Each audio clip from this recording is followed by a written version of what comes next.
Құрмаш аға, шығыс биін ең алғаш ерлер билегенін білесіз бе?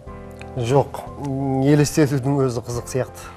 Қазіргі таңда Түркия мен Мысыр елдерінде ерлер шығыс биін билеп, және ол үшін аз ақша таппайтын көрінеді.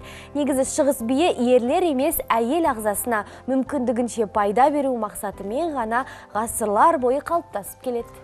Балжан, айтып отырған биіңді ендеше бізді көріп отырған қыз-келіншектеріміз қайталап, шығыс биінің қимылдарын үйреніп, эфирде әдеттегідей би сабағы.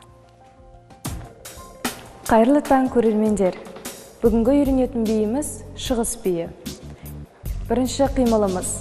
Қолымызды жанға ашып, иығымызды алға артқа қозғалту арқылы кезек-кезек қозғалтамыз. 1, 2, 3, 4.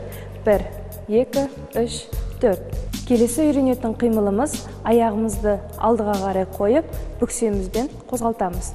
1, 2, 3, 4. 1, 2, 3, 4. 1, 2, 3, 4. Келесі жаққа.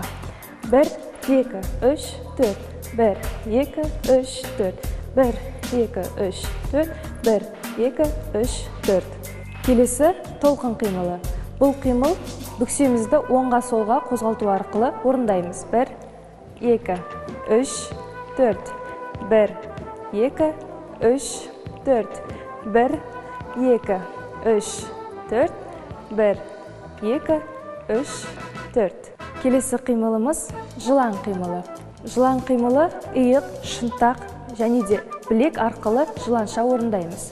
1, 2, 3, 4. 1, 2, 3, 4. 1, 2, 3, 4. 1, 2, 3, 4. Енді осы қимылдарымызды қосып, сіздерге шығыс биін көрсетеміз.